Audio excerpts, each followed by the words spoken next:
प्रक्रिया है, कुछ पढ़ते नहीं। इसके बाद पॉलिटिकल एजेंटों को एक्सेस होनी चाहिए। पॉलिटिकल एजेंट भी मान्यवर हाईकोर्ट से इसको प्राप्त कर सकता है। अब करते कुछ नहीं, एक भी ना हाईकोर्ट में अर्जी करी, ना चुनाव आयोग में करी, और सीसीटीवी फुटेज का बहाना लेकर बोलने लगे। अब इतने लाखों बूथों का सीसीटीवी फुटेज हर नागरिक मांगने लगा कोई कारण के बगैर, तो किस प्रकार से चुनाव आयोग दे सकते हैं? किस प्रकार से दे सकते हैं? यहां हुआ क्या है, सब प्राप्त करना चाहते हैं वो प्रेस कॉन्फ्रेंस करना। उनको लगता है कि मेरी प्रेस कॉन्फ्रेंस ये संवैधानिक प्रावधान के तहत होती है। ऐसा नहीं होता है। वे प्रेस कॉन्फ्रेंस जो करते हो जिन मुद्दों का, इसकी लीक कर अर्जी दे दो, टपक से मिल जाएगी सारी दिख, मगर अर्जी नहीं करते, कोर्ट में नहीं जाते हैं, चुनाव आयोग में नहीं जाते हैं, और चुनाव चोरी हो गया, चुनाव चोरी हो गया, चुनाव चोरी हो गया करते। मान्यवर ऐसे नहीं चलेगा। इस देश को, लोकतंत्र को आप धूमिल नहीं कर सकते, और सबने सीखना चाहिए, और भाषण ढंग से तैयार करने का भी सीखना चाहिए। मान्यवर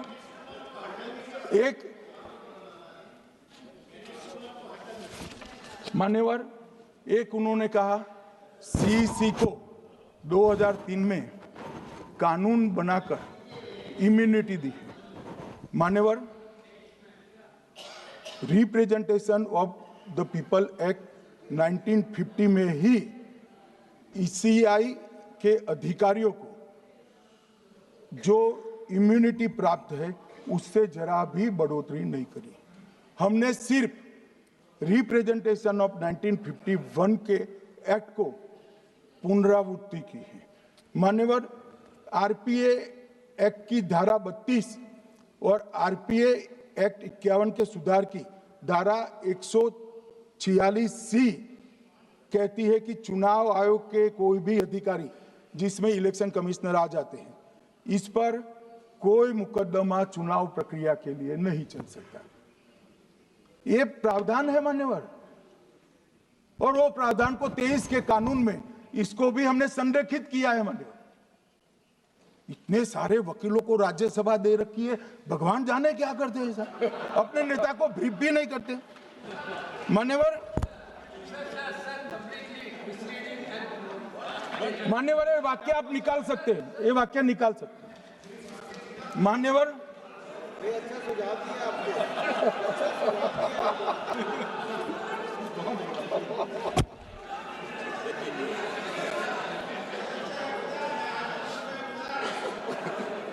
मान्यवर, फिर ये सब हो रहा कल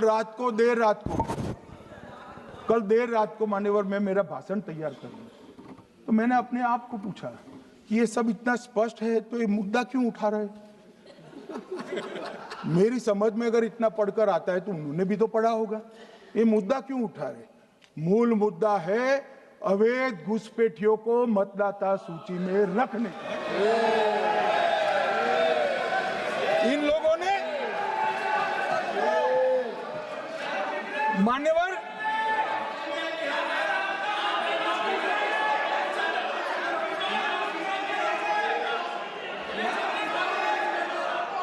माननीय सदस्य, आपका भाषण भी सबने शांति से पूर्ण सुना है। आप भी सुनने की सामर्थ्य रखो। नहीं, आप सुनने की सामर्थ्य रखो। नो, प्लीज बैठिए, सुनो, पूरा भाषण सुनो। आप जब बोलते हैं तो इधर भी सुनते हैं, आप भी इधर भी बोलते हैं, इधर सुने। गृह मंत्री इलेक्शन रिफॉर्म के लिए बात बोलता सर।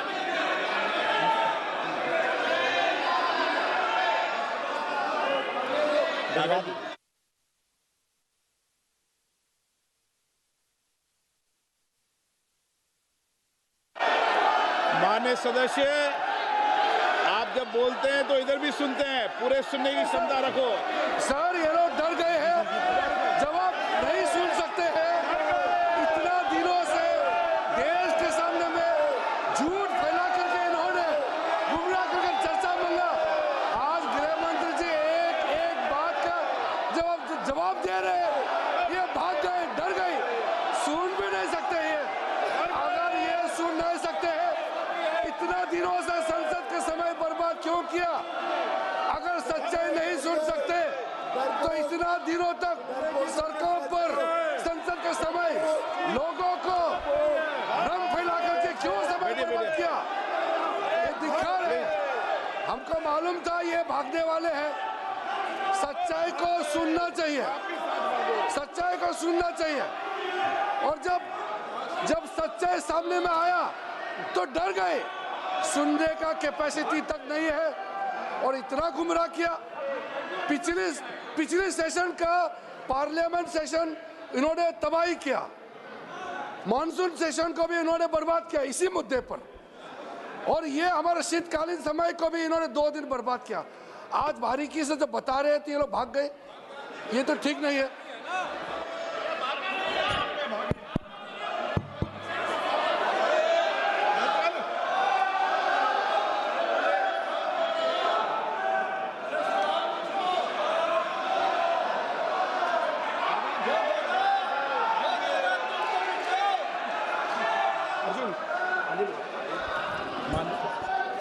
मान्यवर, ये 200 बार भी बहसकार करेंगे, एक भी अवैध घुसपैठियों को इस देश में हम वोट नहीं देंगे। ये हमारे एनडीए का पॉलिसी है मान्यवर।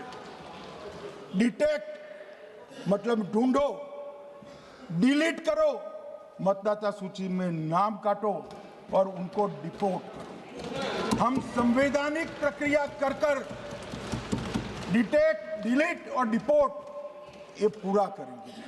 ये क्यों सदन छोड़कर भाग गए? मैं इनके सामने तो कोई बात भी नहीं कर रहा था, ना कांग्रेस पार्टी के सामने बात कर रहा था। मैं तो बात कर रहा था घुसपैठियों को देश के बाहर निकालने की। अब ये तो देखिए साहब, अगर मैंने इतने सारे आरोप करे श्री जवाहरलाल नेहरू पर, इंदिरा गांधी पर, इनके पिताजी पर, सोनिया जी पर, तब भागते तो लाजिम था। ये घुसपैठियों को लिए भाग गए क्योंकि उनकी हमारी पॉलिसी है डिटेक्ट, डिलीट और डिपोर्ट। उनकी पॉलिसी है नॉर्मलाइज कर दो घुसपैठ को, उसके बाद में मान्यता प्रदान कर दो और चुनाव में मतदाता सूची में डालकर फॉर्मलाइज कर दो। मगर साहब ये लंबे समय तक नहीं चलना। मैं मेरे मन से मानता हूं, मेरे पार्टी के सिद्धांत तो है ही, मगर मैं मानता हूं कि जनसांख्यिकी में इतना बड़ा परिवर्तन देश के लिए बहुत बड़ा खतरा है।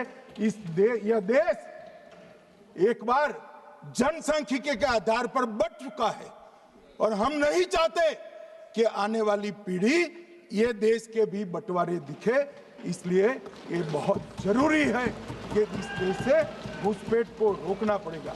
मान्यवर, ये कहते हैं कि घुसपैठ हो रही है, भारत सरकार की जिम्मेदारी नहीं है। मान्यवर, मैं आज बताना चाहता हूं, घुसपैठ हो रही है भारत बांग्लादेश की सीमा से। वहां पर कुल 2216 किलोमीटर बॉर्डर है, इसमें से 1653 किलोमीटर बॉर्डर बन चुकी है और 563 कहां बाकी रही है मान्यवर मालूम है? केवल और केवल एक राज्य बंगाल। आसाम का पूरा हो गया, मेघालय का पूरा हो गया, त्रिपुरा का पूरा हो गया, जम्मू कश्मीर का पूरा हो गया, पंजाब का पूरा हो गया, राजस्थान का पूरा हो गया, गुजरात का पूरा हो गया, खाली बंगाल का बाकी रखा है। और मैं आज कहना चाहता हूं टीएमसी के लोगों को भी, ये राहुल जी के साथ में रहकर घुसपैठिया बचाओ यात्रा बिहार में निकली, साफ हो गए। आप भी घुसपैठियों को बचाओगे तो वहां भारतीय जनता पार्टी का विजय तय। मान्यवर, ये कहते हैं कि घुसपैठ क्यों हो रही? आप बॉर्डर नहीं बनाने देते, फेंसिंग नहीं करने दोगे, घुसपैठ नहीं होगी। फिर भी चलो, मैं पूछना चाहता हूं कि घुसपैठ होकर सबसे पहले घुसपैठिया कहां आता है? कहां आता है? तो गांव में आता है।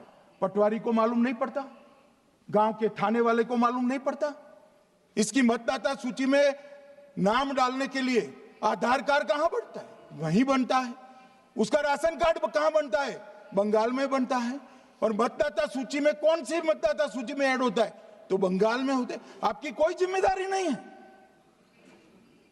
मान्यवर, ये देश के भविष्य और सुरक्षा के साथ खिलवाड़ कर रहे। कभी कभार चुनाव तो जीत जाओगे घुसपैठियों के आधार पर, परंतु इस देश की सुरक्षा को आप ताक पर रखो।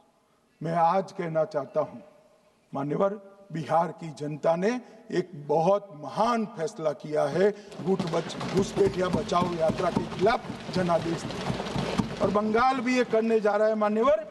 आने वाले दिनों में करेंगे, उनको मालूम नहीं।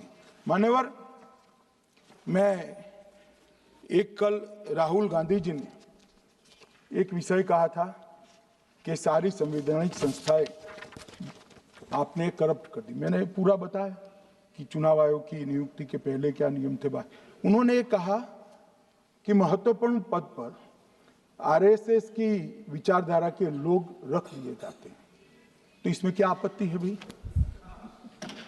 क्या इस देश में कोई कानून बना है कि आरएसएस की विचारधारा वाले हैं उनको कोई महत्वपूर्ण? अरे इस देश का प्रधानमंत्री आरएसएस की विचारधारा वाला है, इस देश का गृह मंत्री आरएसएस की विचारधारा वाला है, और जनादेश से बनकर आए, आपकी कृपा से बनकर नहीं आए मान्यवर। मगर उन्होंने क्या किया था वो मैं फिर बताना चाहता हूं। 1969 में इस देश का राष्ट्रपति का चुनाव हुआ। 1969 में इंदिरा जी अपनी पार्टी के अंदर ही संघर्ष करती थी। पार्लियामेंट्री बोर्ड ने राष्ट्रपति के चुनाव के प्रतिनिधि के रूप में कांग्रेस पार्टी का अधिकृत उम्मीदवार बनाया श्री संजीव रेड्डी को, और इंदिरा जी ने प्रधानमंत्री रहते हुए अपने पार्टी के मैंडेट को ही डिफाई कर कहा कि राष्ट्रपति का चुनाव में वोटिंग अंतर आत्मा की आवाज से करनी चाहिए, और उन्होंने श्री वीवी गिरी को प्रत्याशी बनाया मान्यवर। और फिर हुआ क्या? अल्पमत में थी वो। संजीव रेड्डी जी के वोट ज्यादा थे। जीतने के लिए उन्होंने कम्युनिस्टों से समाधान किया, और इस देश की सारे संस्थान पर, शिक्षा संस्थान पर, महत्वपूर्ण संवैधानिक पद पर कम्युनिस्टों को बिठाने का काम इंदिरा गांधी जी ने, और वहीं से इस देश के विमर्श को बदलने का काम किया है, वहीं से किया है। वामपंथी विचारधारा इस देश के प्रकृति को, इस देश के स्वभाव को, इस देश की जनता को स्वीकार्य नहीं है, और इसीलिए वामपंथी लुप्त हो गए मान्यवर। उन्होंने इस देश के युवा धन को वामपंथी विचारधारा पर डाइवर्ट करने का काम किया है, जो 2014 से फिर से नरेंद्र मोदी जी ने इसको एक अच्छी तरीके से, लोकतांत्रिक तरीके से परिष्कृत करने का काम कर रहे हैं मान्यवर। और ये कह रहे हैं कि आरएसएस के विचारधारा वालों को रखते हैं। कोई ऐसा कानून नहीं है मान्यवर कि आरएसएस की विचारधारा वाला व्यक्ति कोई, आरएसएस की विचारधारा क्या है?